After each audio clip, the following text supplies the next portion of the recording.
I want to open this up after our speakers speak to all the veterans. And my thought was, it might be really wonderful to have the veterans talk among themselves. And we're just there to listen.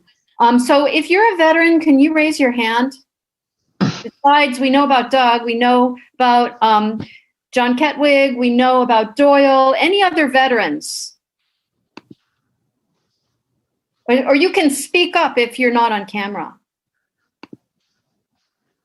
Wow. Okay. Yeah, so if they get done with everything they want to say, we can ask questions, but I just really want to privilege the voices of veterans right now. Not only what Trump said outlined in the Atlantic article, and has been saying for many years, but also he kind of upped the ante yesterday with some further comments. So I feel like veterans really have the moral authority to speak to this, and veterans may be, a real deciding factor in this election. So how can we amplify their voices? So I'm going to mute myself. Let's all mute ourselves, but let's sing along with Randa. Okay, the words are in the chat. Woke up this morning with my mind stayed on freedom.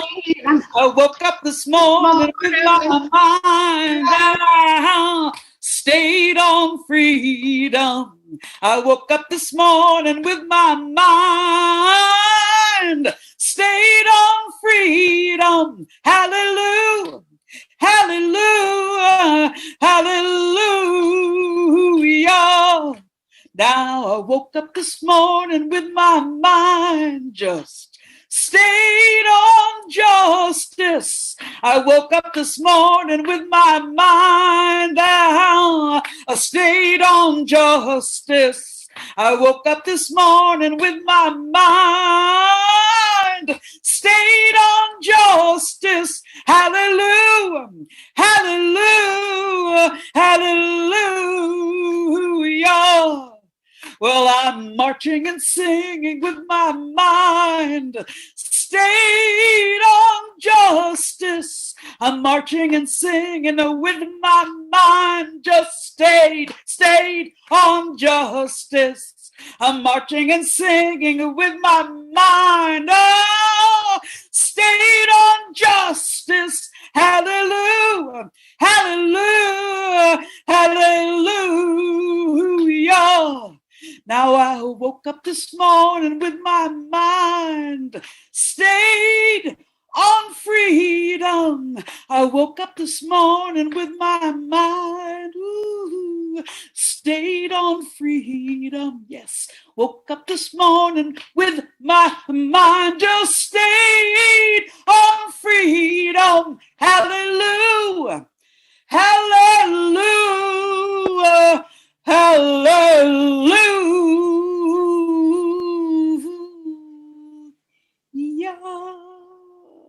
Yeah.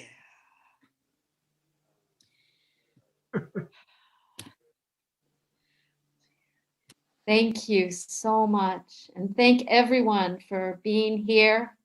It's always so uplifting to see your faces, so comforting. I want to invite everyone to take a deep breath. We're all living through tremendous trauma, and all of us who have been traumatized in our life, that trauma is being awakened. So when we come together with the intention to heal ourselves and each other and the world, the country. If you require assistance, please press 1. For all other AAA services, please choose from the remaining 5 options. To order triptychs, toolbooks, and maps, or to make don't you love technology? So I just want to invite everyone to tune into their bodies right now. I always have to keep reminding myself of that, because in these discussions, sometimes I find that I'm getting upset, I'm getting agitated. And so just tune into your body. And when you do, just notice it, give it space, give it compassion. Because there's a lot to be upset about right now, but we can make space for ourselves and each other to speak the truth, to face the truth. and to be generous with ourselves and each other. So I'm very happy and humbled to welcome our veterans this morning who are speaking for us, some known to us and a special guest speaker. And I'd like to introduce them, and then my intention is that we just listen to them for as long as they want to talk. John Ketwig is a best-selling author. He's a Vietnam veteran, and both of his books are about the Vietnam War. He's a member of Veterans for Peace and Veterans Against the War. We're very honored to have him come and join us. This is, I forgot to say, this is week number 189. We have been meeting for 189 weeks. We were meeting on the street until Zoom forced us indoors. We are a community, underlying community of nonviolent resistance, underlying resistance. We're very honored to hear Doug Ryder, who is president of the Eisenhower Chapter 157 of Veterans for Peace. He's on the board of North Carolina Peace Action, Navy veteran of United States War on Vietnam, and retired social worker and psychotherapist. Thank you, Doug. And I just also want to lift up Dr. Doyle Graham, who is a physician who's been a great resource to us in the time of the COVID virus. He was a major in the medical corps during his 2 years of active duty, I think 1971 to 73. Thank you, everyone, and other veterans who have joined us since we asked. Feel free to speak up during the time that the veterans will speak. So I don't know, Doug, if you want to speak first or have... Have John speak first, if you may. Okay. Welcome, welcome. Thank you for being with us. Well, I thank you. This is a pleasure, and I'll try to be very brief, but my topic today that Doug asked me to get involved in is an effort to save the VA. The Veterans Health Administration in particular is under great fire.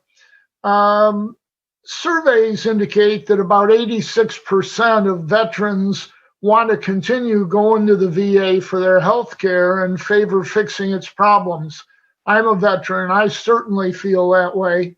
All of the major veterans organizations oppose privatization, which is the issue with the Trump administration in particular. We support the excellent services provided by VA healthcare. The VA is the largest fully integrated healthcare system in America. It's widely recognized as providing the highest quality healthcare compared to the for-profit or private sector healthcare systems. The VA is, and most people are not aware of this, the VA is a research and educational powerhouse.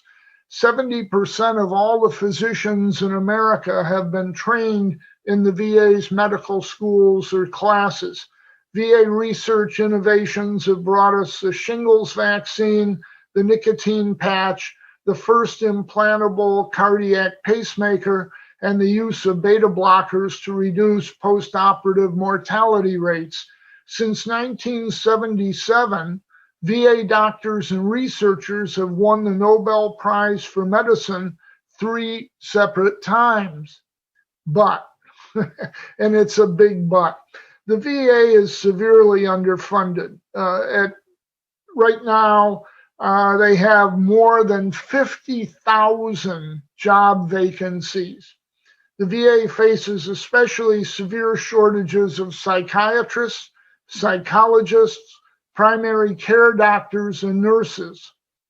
Meanwhile, veteran suicides continue supposedly at a rate of 22 per day, but that's probably considerably more due to the pandemic and its resulting economic pressures.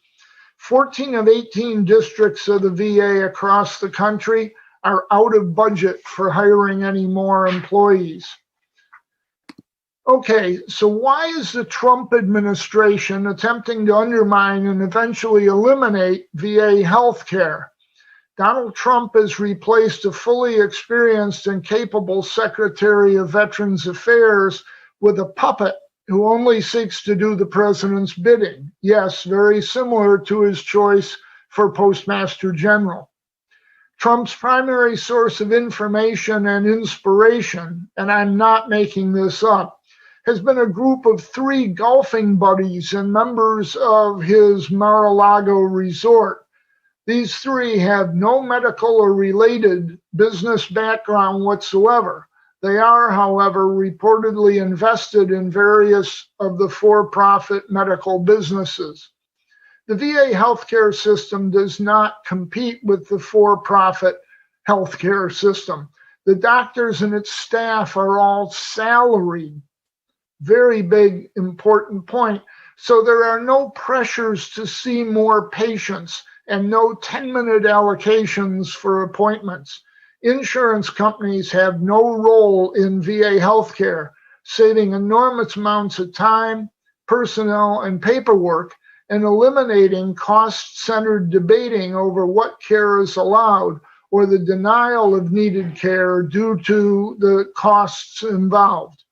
VA healthcare is the model for universal healthcare, and so it's consistently undermined and disparaged by the big healthcare companies and their lobbyists, insurance companies, and the pharmaceutical industry, who view it as a threat to their present and future profits. Public opinion is now swinging more and more toward universal health care, popularly known as Medicare for All. The VA healthcare system proves the value and desirability of such a system. The Trump administration's strategies are purposefully starving the VA of necessary resources in order to show that government-run healthcare is failing, which it's not. Legislation like the 2018 Mission Act has allowed veterans who live a long distance away from a VA facility or need some type of treatment that the nearby VA facility can't provide. It allows them to turn to the outside or a for-profit system for their care. The catch to this is that the care must first be approved by the insurance companies. The rates are significantly higher than the VA, and the already underfunded VA budget is very adversely affected. From 2014 to 2016, the VA estimates it overpaid the public sector system tens of millions of dollars. The intent of these programs is to bleed the VA healthcare budget until it can no longer function, at which time healthcare for the entire veterans community can be swallowed up by the for-profit system. The public sector or for-profit healthcare system, which is the predominant system across the U.S. outside of the VA, is not focused upon the unique medical and mental issues experienced by veterans, and especially combat veterans. As an example, veterans of the wars in Iraq and Afghanistan are experiencing PTSD, military sexual trauma, and suicides at unprecedented rates. And it's important to note that suicides are most prevalent among veterans who are not cared for by the VA. The neighborhood medical clinic, often called something like urgent care, is not trained or used to dealing with these problems. So to sum up, the VA provides unique and desperately needed high-quality health care to the veterans community. 20 years of war have increased the number of veterans to levels that have strained the VA. And again, 86% of America's veterans prefer to get their health care from the VA. America desperately needs to provide additional billions of dollars to the VA, to their budget, so they can continue to provide this care and actually increase what they're doing. Veterans for Peace has recognized the need and has initiated a campaign to fix, to fund, and to fully staff the VA. To learn more about this, and I was going to have it out and forgot to set it out this morning, I highly recommend a book called Wounds of War by Suzanne Gordon. It's the most informative book on the VA that I've ever seen and its current status. And ultimately, I'll point out that the very best way to avoid controversies over the nation's support for veterans is simply to end wars and not have any more veterans. Thank you very much for this opportunity to talk with you.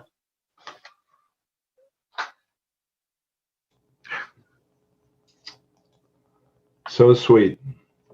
John, thank you. I want to see if we can get postings for his 2 books. John is a wealth of information and a treasure for our community, so I really thank you. So I guess I'm up, hey? Not hearing anything?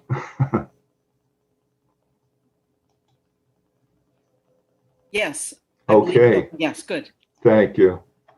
So I just want to say that I'm speaking only for myself as a veteran. We know that all veterans are not the same.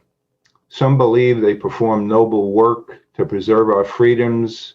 Others believe they were used to serve corporate interests or to perform war crimes and crimes against humanity. In the absence of a draft and in Trump's America, where there are no federal job programs, there are no free higher education, there is no assured affordable housing, young men and women enlist, seeing the military as a path to get what the government doesn't otherwise provide. But come back to face the uncertain future, as we all do, but with additional handicaps. Veterans are dealing with the wounds of war without adequate care or compensation. Many have obvious physical injuries, amputations, paralysis, burns. Many have been exposed to chemicals used in warfare, be that the old Agent Orange, depleted uranium, toxic burn pits. All of these have caused physical and mental problems. Many suffer from traumatic brain injury or closed head injury, often from IEDs, percussive injuries from explosive ordinances. Very difficult to assess because of the hemorrhaging that's not always easily identifiable. Many suffer from moral injury, being placed in a situation where one's moral compass is being challenged, that one is unable or unwilling to participate in acts that they know are morally reprehensible to their basic nature. Many suffer, as John said, from military sexual trauma. 1 in 4, both men and women, suffer from repeated sexual assault or repeated threatening sexual abuse or harassment. This, of course, can lead to untreated mental and physical illness, can lead to homelessness. High incidence of female homeless vets are there. I can get into statistics later. It leads to many veterans to turning to addictions, to forget the traumas of war, to forget what they had participated in. We also have what one might call the militarized mind, that men and women are taught to dehumanize. They're trained as killing machines. So many of those with that skill set come back and they join the police, they join the prison systems, they join ICE, they join other paramilitary, Blackwater, Tiger Swan, etc. High incidence of domestic violence. as there is within the police department. There's high levels of suicide. The estimates vary from 17 to 22 per day. And of course, none of those are accurate because somebody may be drinking excessively, get in their automobile and kill themselves, quote, unintentionally.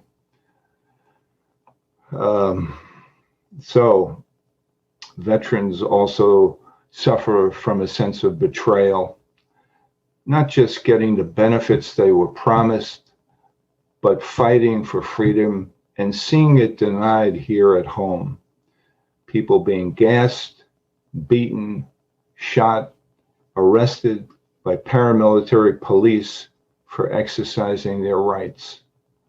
Veterans have been used as props, whether it's the staging of Iwo Jima, the flag for the photo op, or the recent piece with the president inviting all of the West Point cadets to show up to support the authoritarian ruler who sees the war dead as losers, suckers, finds looking at the wounded and the maimed as disgusting, but uses the troops for his own aggrandizement. So where do we go with that? So here's my invitation. I invite you to shut your eyes. Take a breath. And we're going to leave this time.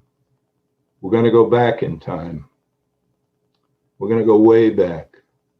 We're going to go back to that place in the village that maybe you know in your genetic ancestral genes. And it's a day in the village of celebration. The veterans are returning home. You go out with the other villagers and you walk up the road and you see the veterans coming over the hill. You go up and you strip them of their clothes and you wash them down and you offer your forgiveness. You tell them that you forgive them for all of what they have done and all of what they have participated in. You open your heart to them and you tell them that you are welcome to return to the community. So when they are washed and they are dressed, you also step back, you open your hands, palm up, and you ask their forgiveness. Because you know that you have been complicit through either no fault of your own in the inability to prevent them to go to war. And as you ask their forgiveness, they hear your request and they listen and they turn back to you and they say, we offer our blessings and we forgive you. And together, the veterans and the villagers return with the wounds of war that each have suffered separately to return to the village to begin anew. So I say to you that the U.S. wars will only end when the vast majority of those wars are demanded to stop. The Pentagon and the politicians won't end the wars unless they are forced to do so. All of what I have said is mute as long as our nations continue to make veterans through its wars. The best way to support veterans is to end war. Oh, Mitakwihasi, all my relations. I'm in with that.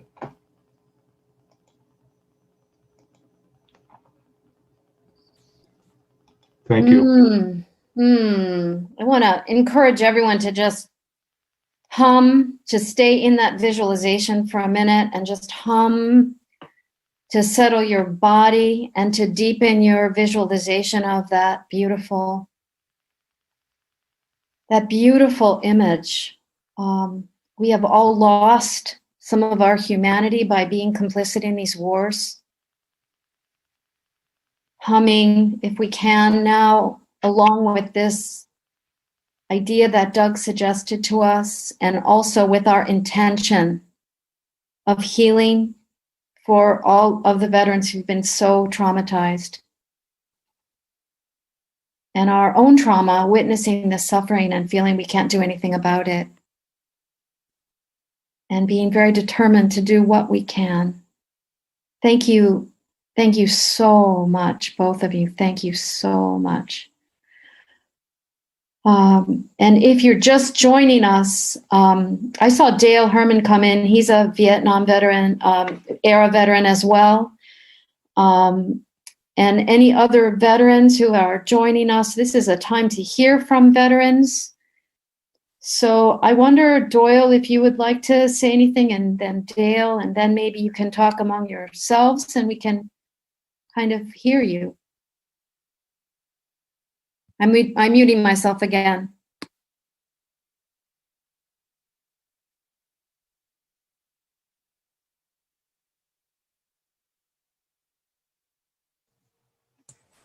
This is Jesse Waters. I'm a veteran, 28 years with the Army. I joined way back when the draft was still there. Many of you don't remember that, but there was such a thing as a draft. Fortunately, I didn't have to go to Vietnam. I had a clearance, so I was able to go to Vietnam and support the war, to Germany and support the war from there. But it's always been a concern of mine how all administrations talk a good game about taking care of our vets. And I'm from DC, right where it all happens. But no one ever does anything about it. So that's why I put in the chat, who can I donate dollars to go towards supporting those that are taking care of our vets, and as the two gentlemen spoke of, support their organization as well. So I'll say thank you to both of you. Thank you for your service, and be strong. I have a question of the veterans. Jesse, when you say thank you for your service, I wonder how that resonates with the veterans who are on the call and how they respond when someone says thank you for your service. Yeah, I've heard that before too. It can go both ways, but I'll let the others respond. Let me just chime in on that a little bit. I think we've always heard that veterans are feeling now that we don't want to hear thank you for your service anymore. Like Jesse said, we want you to do something about our service, for our service. But in this case, I think when it comes from another veteran, I really think it takes on a whole different meaning, because the veteran who's thanking you for your service have been where you were. They know where you've been. They know your story. They know your history.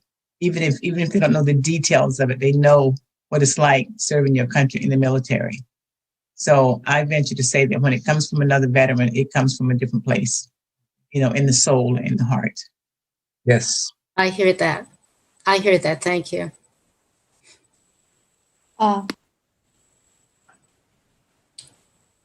You're on mute, Karen. Go ahead, Doyle.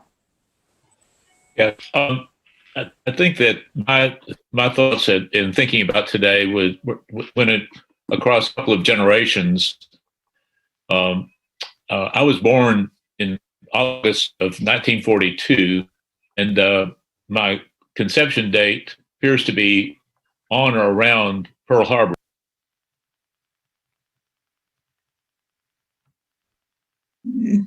Oh. Doyle, you're muted. Yeah, I was saying that when I was a baby, my father and 6 uncles served in World War II, and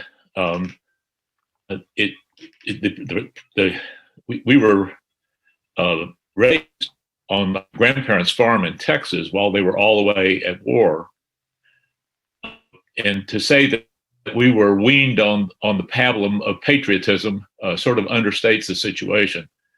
So I grew up just basically assuming that someday I would serve in the military, and did after my medical training, and had the good fortune again of not going to Vietnam, but did serve in a large general hospital in Pennsylvania that took care of a lot of serving wounded, and particularly amputees. And this was really heartbreaking. And when you hear Senator Tammy Duckworth talk about her experience and her outrage at being disrespected by our president, it really reminds me of what I witnessed with these young people. My uncles had all survived World War II, and most went on to productive lives, but they never wanted to talk about it. And so there's this private pain. But one of the seven was a minister who served as a chaplain island hopping and prior to the war, he had been a very successful minister, large churches, etc. But he was just a shell of a man from on.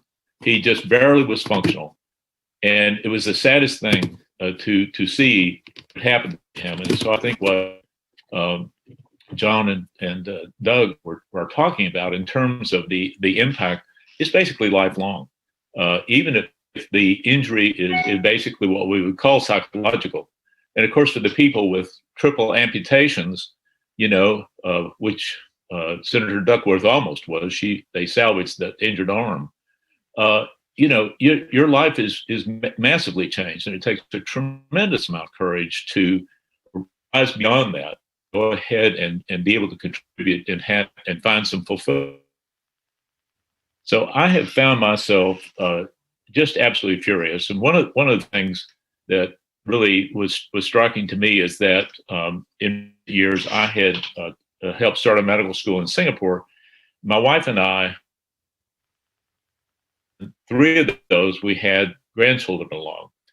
And one of the stops was always the Hanoi Hilton Museum, where the imprisonment and torture of John McCain was evident, and to be reminded that he was in prison with a number of other pilots that had been shot down, and because his father and grandfather had been Navy admirals, the North Vietnamese offered to let him go for propaganda purposes, and he refused to be released unless the others were released.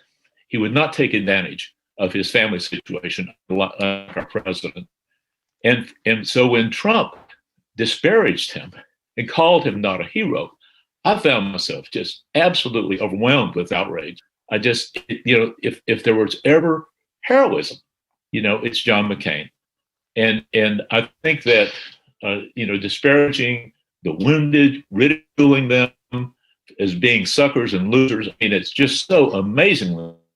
And then to talk about the leaders of the military, the admirals and the generals who spent their whole lives, their whole careers as servants in service of the country, to say they're all war profiteers in bed with the arms industry. It's outrageous beyond belief. And if anybody who's a veteran or a active duty military can vote for Trump, I'm just going to be amazed. It's just the worst thing. And I would hate to be a leader in the military now, trying to maintain morale in face of this tremendous insult. Thank you so much. Thank you so much. I know that Dale Herman is with us, who's also a veteran. I want to open it up to veterans only right now to respond to each other. And then if we have time later, everyone else can ask questions. I will say that there's one thing that Trump said, which I guess I sort of have to agree with, and that in the sense of veterans being losers, because while I was a senior in college, my draft board was harassing me and classified me 1A during my fall of my senior year because I was taking one course in the evening college and they didn't count that as contributing to a full-time load. So I managed to get the college advisor to write to the local draft board and get them to back off for a while. But my college advisor told me that this was such a violation of the person I was. And I didn't quite understand that until I actually got into the military and realized that it was a violation of who I was. But the sense of being a loser, after I graduated from college, I appealed my 1A classification and I lost the appeal. And so in that sense, I was a loser. So I have to agree with him on that one point that I did lose my appeal of my 1A classification. But I want to echo what Doug said, that the way to thank veterans for their service is to work to end all war. And I really wanted to support that. Thank you so much. Thank you so much. Other veterans. I just want to tell one small story about my friend Camilo Mejia. So he joined the National Guard to obtain educational benefits. And what he didn't know, as many National Guard participants didn't know, is when there is a war going on or when there's a statement of being in war, that there's a 6-month training period and there's an 18-month deployment. And there can be the possibility of stop loss, that you can continue to have to serve even after you've done your commitment. Obvious hardships to the family. He was sent in Iraq to Abu Ghraib, and he was asked to torture the prisoners there. And he has a wonderful book, which if I can find, I will post. But essentially what happened is when he was given a furlough, he went home and he refused to participate and go back. He was eventually arrested, court-martialed, and went to prison. And here's again the personal sacrifice of somebody who enters the National Guard, which is purportedly an agency to provide, care for national disasters and such. And he lands up in prison and goes through this terrible ordeal and has to live with moral injury. Same thing with the National Guard back in Hurricane Katrina, when we walked from Mobile, Alabama to New Orleans with Katrina victims. There was no National Guard there. They were deployed. So, again, we have this economic poverty that pulls people in, and particularly people from economic social class, which is often, people of color, poor working families and such, and we use them as fodder and we grind them up and throw them out. So see if we can find Camilo's book and I'll post that. And I'm hoping that Vicky, I asked Vicky to post John Kitwig's 2 books.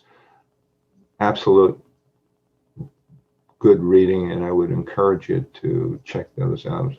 Thank you. Karen, if I may, I'd like to mention a couple of things. Please. There's printed messages on the right side of my screen, and someone asked, where can we send money to help veterans? And I would say there's no good answer to that. It bothers me immensely to see these commercials on television and everything, the Wounded Warriors Project and all the rest of them. Their intention is absolutely honorable and worthwhile, I think, but damn it, the government chased me. I was trying to avoid the draft back in the day. I didn't see me as a soldier or soldier material, but they did. And I was forced to join the military. And I was in Vietnam when my draft notice arrived. And I took it to the commanding officer and said, look, see right here, it says I got to be in Batavia, New York, next Wednesday. And he said, nice try. And we had a good laugh. And that was the end of that. But the government went to all lengths and does today to try to encourage people to enlist young people. And it used to be all you can be, and today it's an army of one, and boy, that's meaningful. But they do everything they can. The recruiters will tell you any kind of story to get you to raise your right hand and become a soldier. And there's a certain amount of promise in that. The problem is that you come back from the war, just like Doug said, and you go and say, okay, hi, I'm here for my benefits. And so many times they're denied. Early in the war, and this is 20 years ago, October 7th, we marked the 20th anniversary of the war in Afghanistan. And you got to ask, what have we accomplished, which is virtually nothing. But early on, people came back wounded from that war and found themselves in hospitals here, and their families were billed for the cost of their meals. That's incredible to me, and it's a travesty. When you ask who cares about veterans, veterans do, and not much of anybody else. We get together in organizations like Veterans for Peace, Vietnam Veterans of America. There's a really good organization that now is called About Face. It used to be called Iraq Veterans Against the War, and they were trying to tell people what was going on and what they saw that horrified them, that traumatized them. But you come back and there is so little care available. There's very little care available for poorer civilians in this society, but you come back as a veteran and they don't know what to do and they don't know what to say, and so they just kind of push you off to the side. And I don't know where you try to donate money to that would really, really help. I do know that some of these organizations, Veterans for Peace, in my case, Vietnam Veterans Against the War, or younger guys, you find a fellowship, the ability to talk with somebody who's been there, done that, knows exactly what you're talking about. And those organizations are hugely helpful and a step in the right direction. The most meaningful solution to post-traumatic stress,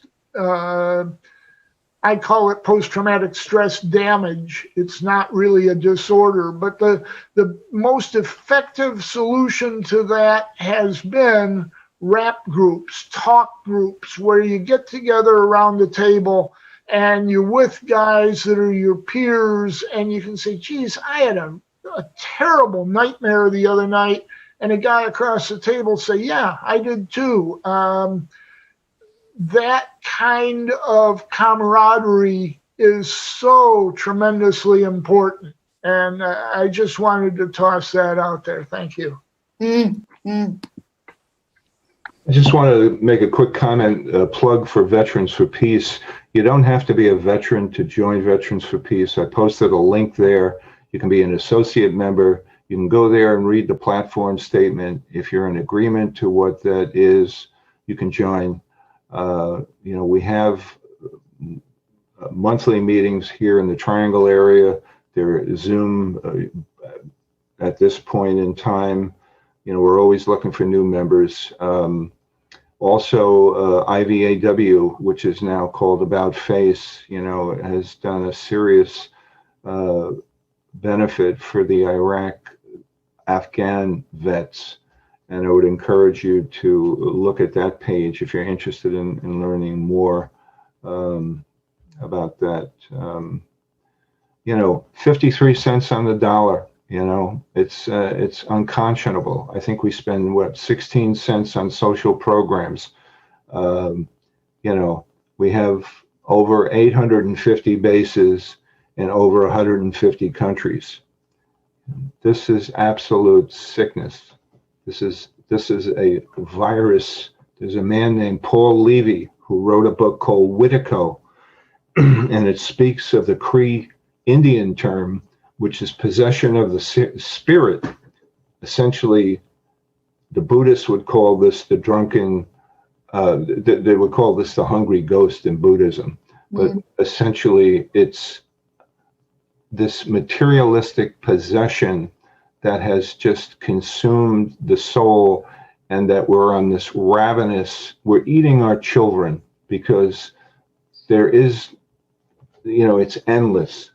So we have to come back, at least I say this to myself, not to you personally. I need to come back and center myself, clean up my own house in terms of my thinking, the traumas that I carry, try not to perpetrate too much more as I walk through, and spend some time with Pachamama. For me, that's a very healing piece. I'm going to go for a walk as soon as I'm off this call in the woods. And, so I would encourage everyone to, the solutions need to come internally also. I mean, what we think and what we do and how we act, is affecting the planetary system here. And there's no easy solutions, I wish I had some, and I would be glad to share them with you. But be loving to yourself, forgive yourself over and over. As a follow-up to what Doug said, it's incredible that we spend so much of our tax dollars on essentially killing people and destroying other cultures, and we don't have, as a result, we don't have enough money to support healthcare for all in this country.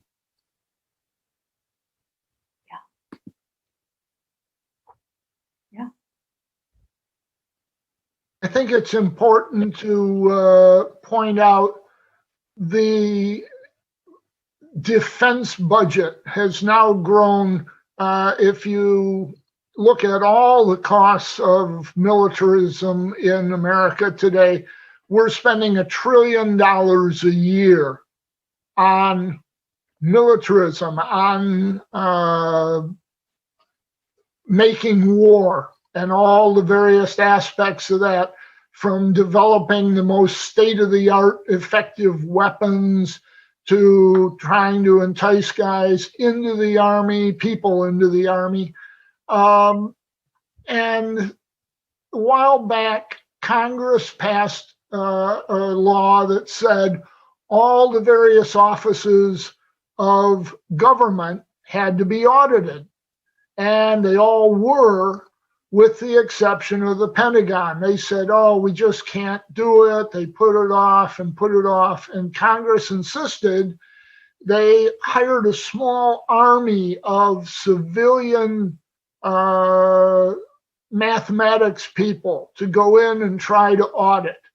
And the final resolution of all this came last year in November, when they reported back and said, we cannot complete an audit. There's so much flim-flamming and stonewalling, and one of the topics they brought up was undocumented transfers of money, where we send it over here and they send it over there and whatever. Initially, just a fast look at this found 21 trillion, TRILLION dollars just mysteriously missing in the Pentagon in the last about 8 or 9 years. There's no answer to where that money went. Into somebody's pocket, probably, into less than legitimate routes, and that's a travesty. That our national debt until the pandemic hit was $22 trillion. God knows what it is today. But I recommended that you look around the Pentagon, look under the cushions of the couches and behind some of the file cabinets, if you can't find nickels and dimes to amount to $21 trillion and pay off the national debt. This is just enormous stuff. And where you have to get to understand it is to accept the fact that America today is in the business of death and destruction. Yeah. We've gotten out of the business of anything from automobiles to machinery, medical instruments, building airplanes. So many things have been shipped overseas where labor's a little cheaper, or whatever answer they give to why these jobs are gone. But the ones that remain and the ones that are, in quotes, profitable are the weapons makers, the military industrial complex. And it's a shame, but that's where we're at. That's what's running America. If we cut the defense budget in half, we would still outspend Russia and China combined on militarism. And I've got grandchildren. I hope the day comes when we can accomplish that. I worry about their future very, very much. Thank you for all of that. And John, can you just repeat how much they found in that audit that they couldn't account for in the Pentagon budget? They could not account for $21 trillion. And do you know over what period of time? Boy, I should know this off the top of my head. I believe it was from 1996 to 2015. Thank you so much. I will, a blatant plug. It's chapter 24 of all right. Vietnam Reconsidered, the War of the Times and Why They Mattered. I was boiling it down to why they mattered. This has gone on a long time, and it's outrageous. It's terrible. Thank you so much. Just want to make a quick comment. Somebody asked about the Russians and are they putting, head counts out on American soldiers. I don't know if I can speak to that specifically. I think we create a lot of demonizing of others despite blood on our own hands. But I'd encourage you to go to Ray McGovern's website and look there. He's done extensive, I posted his link. He's a former CIA analyst. He knows a tremendous amount. He still has connections. And if you want some of the truth, I would go to listen to Ray. Thank you very much, Doug. I think that one of the points, the size of the military, and could reasonably be made that Pentagon has tried to do. You're breaking up. We can't hear you. I don't know if you muted yourself, Doyle, and I'm looking for you on the screen as well.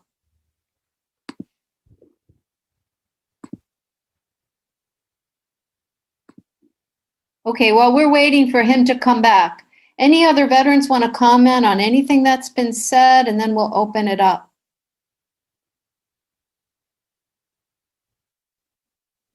Okay, comments and questions, and Doyle, if you can jump back in, come on back in when you can.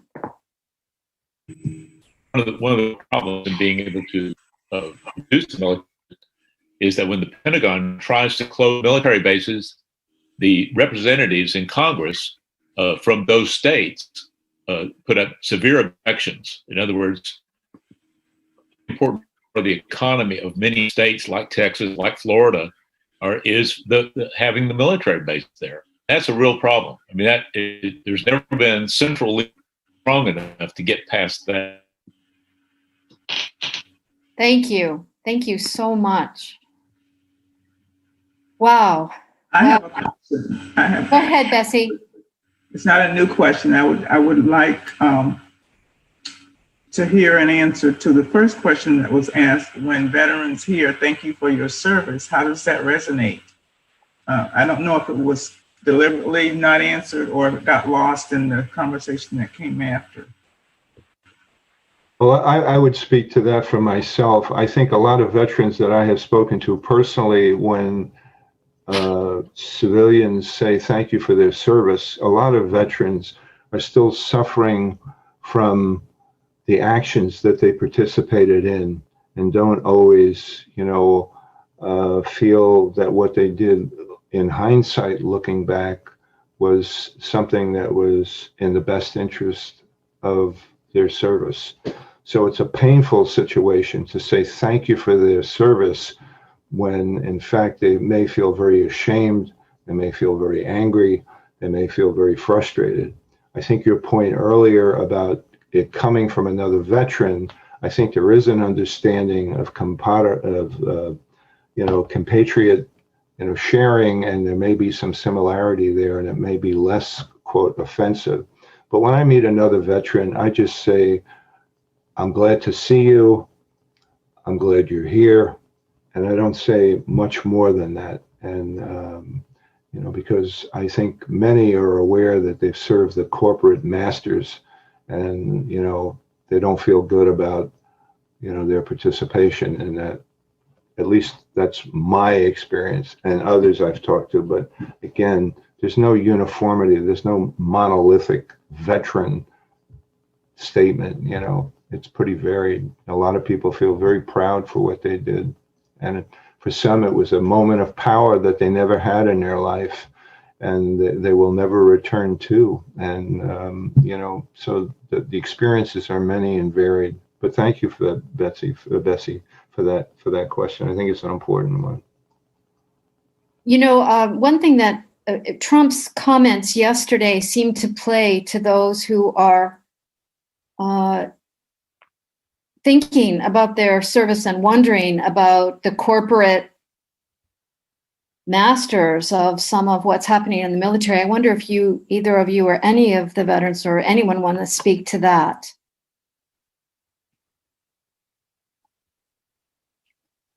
His comments that were detailed in the Atlantic, of course, were very divisive. And then yesterday, I think he furthered the divisiveness. I thought yesterday that he is he's continuing to divide. And it looks like he's trying to divide the officer ranks from the enlisted ranks. And he's trying to get the enlisted ranks to back him up. And that's very concerning given the, the chain of command within the military. Any veterans want to speak to that? I didn't see the comments, Karen, so I can only speak generally that, Trump is not a man who has looked at his shadow. He has not looked at the aspects within himself that are reprehensible. So any sort of kindness or any sort of weakness is something that he's going to shy away from. I mean, this is just a tactic that he does repeatedly. So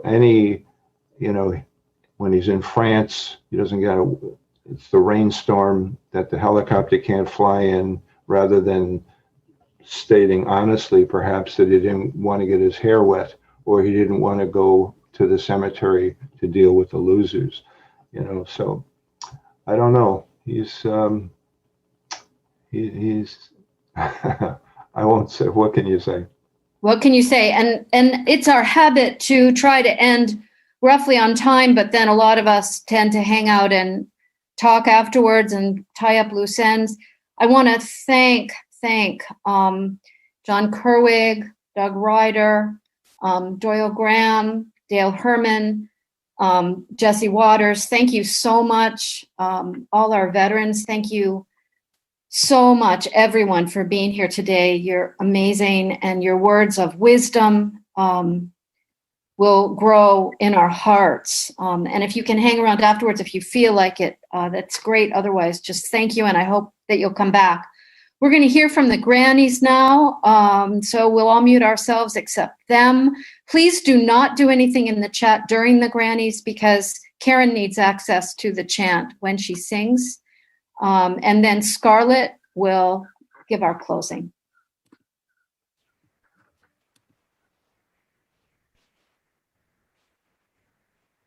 Olga, Mitch Diaz left the meeting.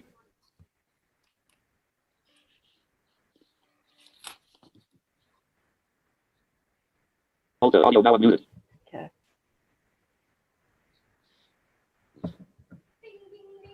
Are we there? Yeah. So the song that we're going to be singing today is one that I wrote many years ago, and we've had to update it a little bit, but it is still true that the issues that our veterans talked about today are very much on the minds of us grannies.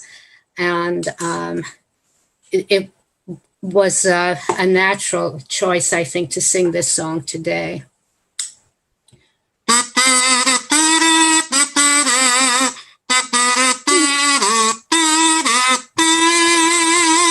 Follow the money to see why they keep making war.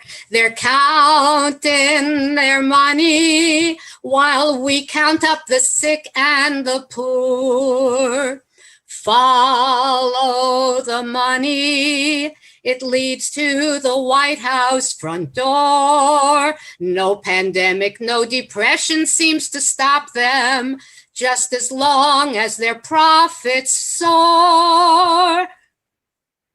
In the White House and Congress, they're evil right down to their toes. They lie to the people while the list of the dead grows and grows. Big money interests dictate our government's plans. It's time now to take back our country and give folks a helping hand.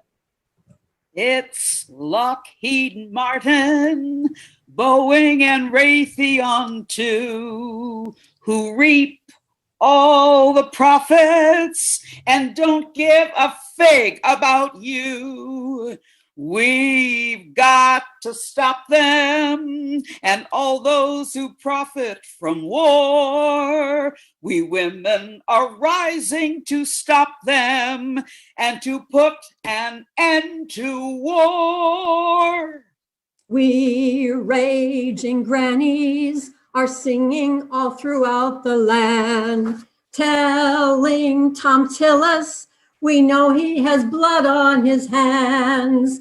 Singing truth to power, we chant and we rage and we roar. Yes, we will follow the money and we'll buy peace instead of war.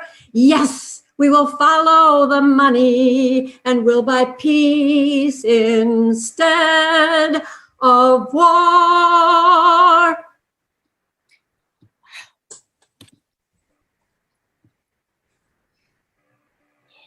Wonderful. That was wonderful. Can you hear me? Yes. I want to say thanks to all the veterans for opening your hearts and sharing your private pain.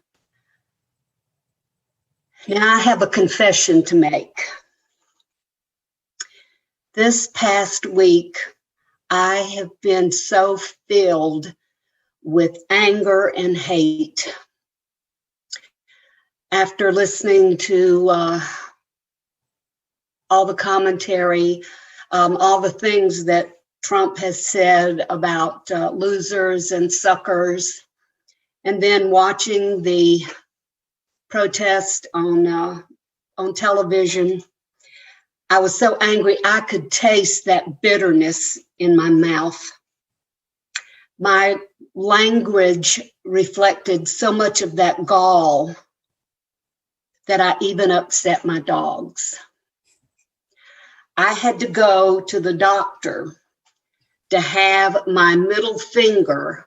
I developed a trigger finger from making obscene gestures. So, what did I do? I went out into the yard and I spent some time cleaning up my flower beds and attacking the weeds. Have any of you felt that way this week? Yes. You know, I was disgusted with my thoughts.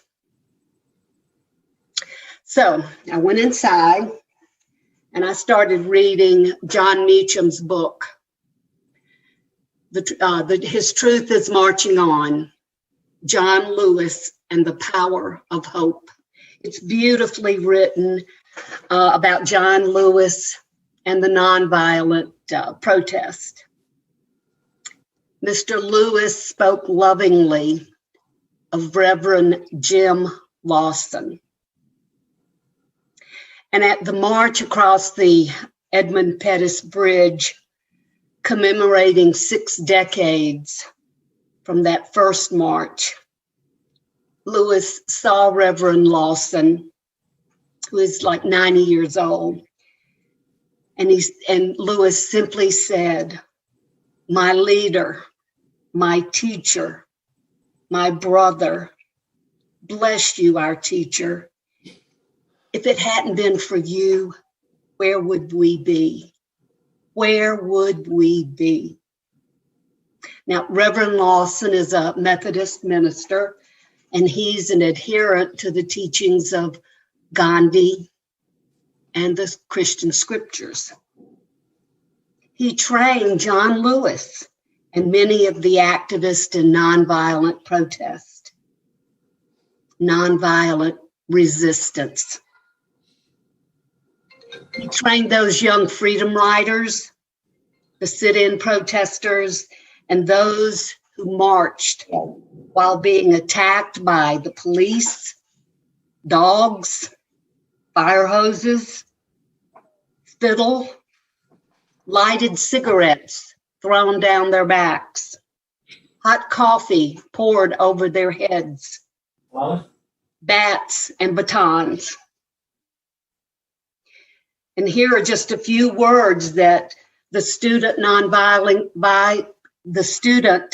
Nonviolent Coordinating Committee adopted from Reverend Lawson. Through nonviolence, courage displaces fear. Love transforms hate. Hope ends despair. Peace dominates war. Faith reconciles doubt. And love is the central motif of nonviolence. Love goes to the extreme. Nonviolence nurtures the atmosphere in which reconciliation and peace become actual possibilities. To me, this is a most radical of worldviews, and I confess to you, I fail miserably. I fail miserably. So today I say to you, my leaders, my teachers, my brothers and sisters, bless you. If it hadn't been for you, where would I be? Where would I be?